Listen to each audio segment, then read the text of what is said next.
Nakaburol na yung 2 taong nasawi sa pagguho ng pader na yon sa lungsod ng Valenzuela. Ang halos 200 pamilya naman pinalikas mula sa gilid ng tulay ay nananatili sa evacuation center. Nakatutok si Dante Perello. Sa evacuation center sa Palengke muna pansamantala ang may 20 pamilyang pinalikas ng Valenzuela City matapos bumigay ang pader ng bridge. Kahapon pa sinimulang paalisin ng lokal na pamahalaan ang halos 200 pamilyang nakatira sa tulay. Ang buntis na si Joanne at mga batang kapitbahay na si Rodel, 2 taon, at River, 1 taong gulang, swerteng nakalabas ng bahay. Kala-kala lang namin kumidlat eh. Tapos gulat na lang bigla nang gumuho yung bahay. Kaya di ko na rin napansin sa niya kapatid. Buti yung bunso nasa tabi ko. Niyakap ko na yun. Yung panganay pa dyan, nakatakbo kagad sa labas. Isa sa sinuwing palad ang ama ng magkapatid na si Rodel. Ayon sa kanyang may bahay, masaya pa silang nagbibiruan habang nanonood ng TV ang kanyang mister at 2 nilang anak bago mangyari ang insidente. Pinipilit ko pong tanggapin kasi may anak pa po ako eh, nandiyan po yung anak ko. Pero hindi man pumalis na mas sobrang sakit po eh. Talagang hindi pumalis yan. Iniisip po yung mga anak ko. Napansin naman ng may-ari ng bahay na natabunan, tuwing umuulan may nalalaglag talagang piraso ng bato. At nung 1 taon daw, malaking tipak ng bato ang bumagsak sa kanilang bahay. Nasira ang kanilang dingding pero di raw niya inisip na lumipat ng tirahan dahil wala raw silang ibang mapupuntahan. Pero matapos ang malagim na aksidente na ikinasawi ng kanyang 9 na taong gulang na anak na si Christian, 19 years na po kami doon nakatira. Sa ngayon po, nangyari na, ayaw ko na pong bumalik doon. Hindi naman po kasi maganda pa naman po noon yan eh, wala pang nakatira sa ilalim ng bato. Ngayon po, yung nakatira sa ilalim ng bato na yon, inukit niya ng inukit yung pinakadipinsa dun sa ilalim, ukit siya ng ukit doon. Binahayan niya po yung pinakadaanan ng tubig. Yung tubig po sa ilalim ng bahay niya dumadaan. wala namang magawa ang mga residente kundi sundin ang utos.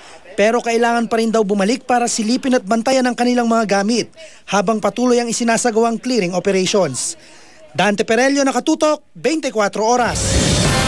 Kasama po natin ngayong gabi dito sa 24 Oras ang isa sa mga pinagkakatiwalaan at premyadong kapuso nating mamamahayag. Walang iba kundi si Cara David. Cara. Salamat Mike. Mga kapuso, doble ingat po tuwing baha. Kung may abiso na po ang mga otoridad, huwag na pong ipilit itawid ang inyong mga sasakyan lalo na kung mukhang malalim ang baha. Sa Viluna, sa Quezon City, ilang sasakyan ang tumirik na naman dahil hindi kinaya ang taas ng baha. Nakatutok si Oscar Olga. Kung wala sa syudad, di malayo mapagkamal ang speedboat ang sasakyang ito nang lumusong sa bahang bahagi ng Viluna Street, Barangay Piñahan, Quezon City kagabi. Buti na lang, hindi siya tumirik. Ang iba tuloy, tila nakahiram sa kanya ng lakas ng loob para lumusong na rin nung una. Pero kalaunay tila kinapos din ang tapang at nagpasya na lamang umatras. Pero di lahat, singpalad nila. Ang kotseng ito, tinulak na lang ng mga kagawad ng MMDA at DPWH makaraang tumirik sa baha. Pati sa pagsalok ng tubig sa loob ng sasakyan, nakitulong na rin sila. Alas 7 kagabi nang humupa ang baha sa lugar. Pero nang muling bumuhos ang malakas na ulan, bandang alas 11, minuto lang ang binilang, baha na naman.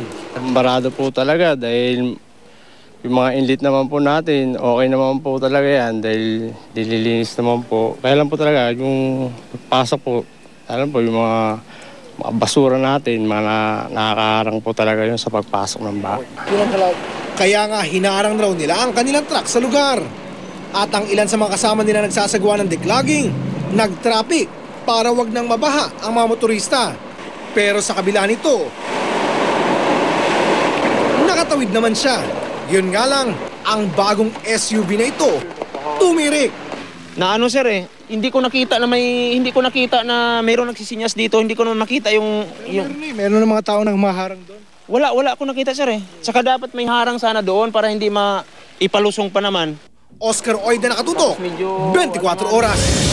Isa raw sa mga dahilan ng pagbaha kahapon ay ang pag-aaspalto sa mga manhole. Ang resulta tuloy, hindi na malinis ang mga nakabara sa mga kanal. Kaya giit ng MMDA, dapat managot ang mga kontraktor ng DPWH na nag-aspalto sa mga manhole. Mula sa V. Luna, Quezon City, nakatutok live si Steve Dayrisan. Steve. Karapan-nakanakang ulan na lamang ang naranasan ngayong araw sa Kalakang Maynila, hindi tulad kahapon. Pero kung hindi raw agad maitatama yung problema sa drainage system, gaya na lamang nung mga natagpo ang malaking tipak ng bato sa kanal dito sa Viluna at yung pagkatakip ng ilan sa mga manhole sa ilang lugar dito sa Metro Manila, naku, asahan daw Kara na baka mas lumala pa ang problema sa baha.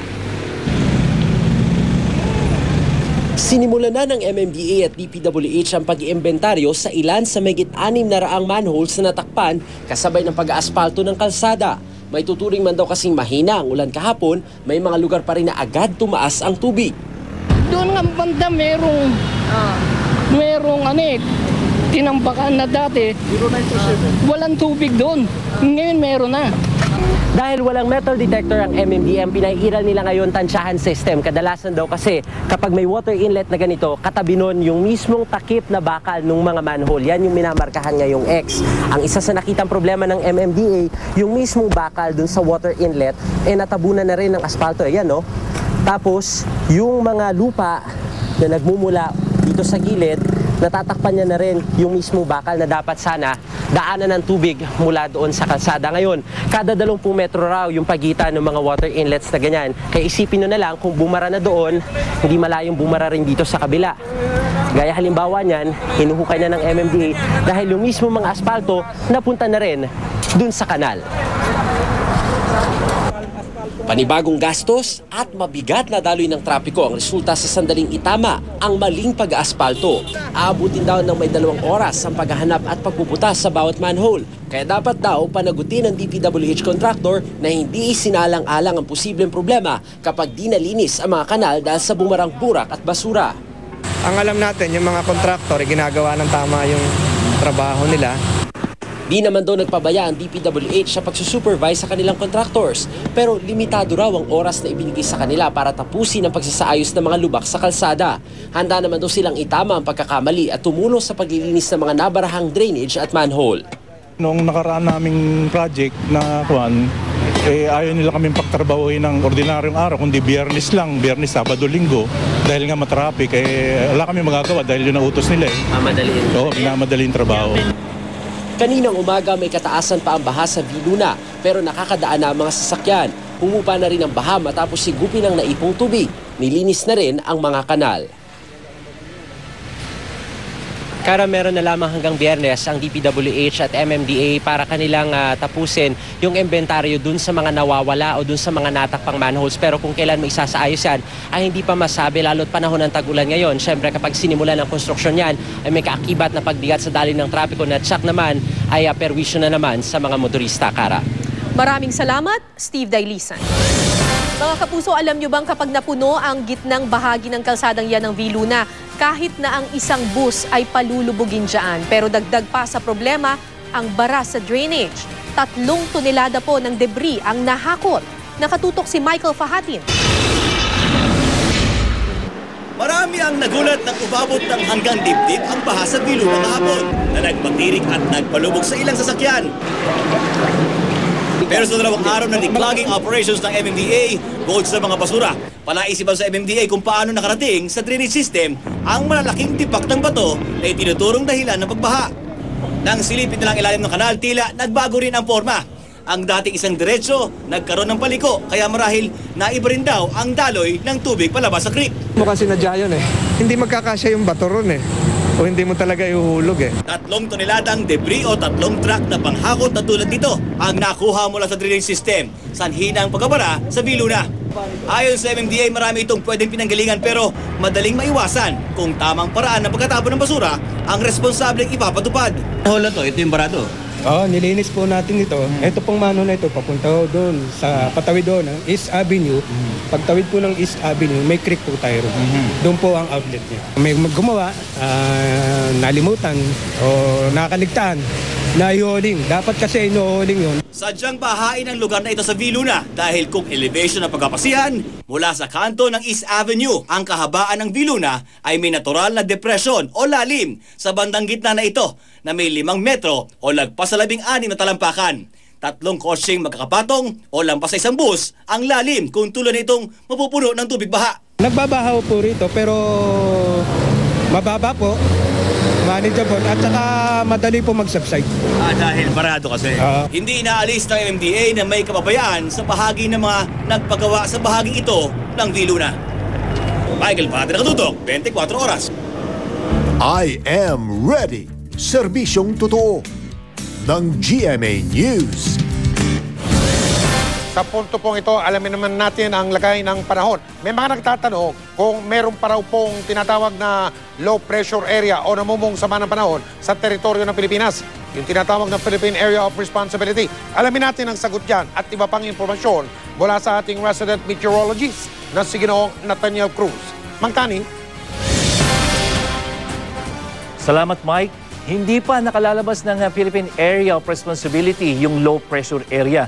Pero malayo man ito sa kalupaan ay nandito na ngayon yan, dito sa may West Philippine Sea. At ito ay namataan ng pag-asa sa layong 250 kilometro sa hilagang kanluran ng Ibas, Zambales. At ito ay inaasahang lalabas na ng Philippine Area of Responsibility mamayang gabi kung hindi ito magbabago ng galaw. Mike, maging bagyo man ito ay hindi na ito lubos na magiging banta sa alinmang panig ng ating bansa. Pero pinag-iiba yun ditong LPA ang hanging habagat na siya namang magpapaulan lalong-lalo na dito sa may kanlurang bahagi ng Luzon. Yung nakikita nating mga kulay at dilaw at kulay pula, yan po yung mga ulan na mula mahina hanggang katamtaman. At tandaan po natin na talaga namang sadyang maulan dito sa ating bansa, lalong-lalo na sa Luzon kapag buwan ng Hulyo, Agosto hanggang Setyembre. At paalala pa rin natin sa ating mga mangingisda at sa mga maglalayag, maalon din po dito sa bahaging ito ng ating bansa dyan sa Northern Luzon, dahilan pa rin po sa malakas na hanging habagat.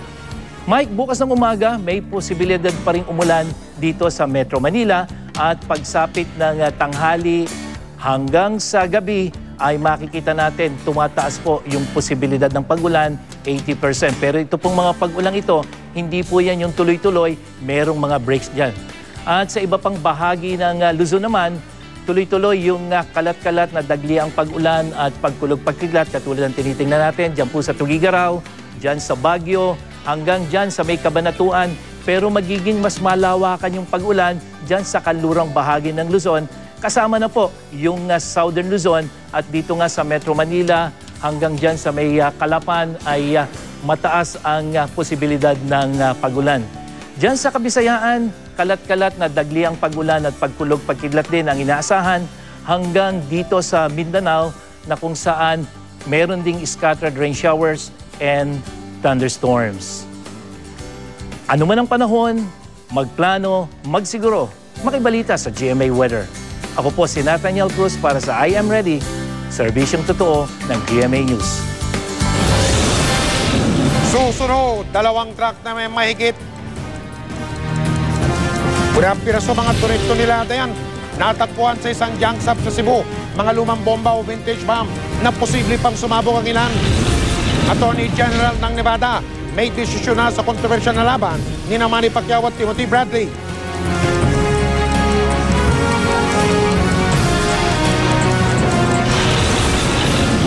Lane o espesyal na lugar para sa mga bobotong nakatatanda o mga senior citizen tuwing eleksyon, hiniling sa COMELEC. Panibagong tinatawag na solar flare na yan o pagbuga ng enerhiya ng araw na kuna ng video ipapakita namin sa inyo sa pagpapatuloy ng 24 oras.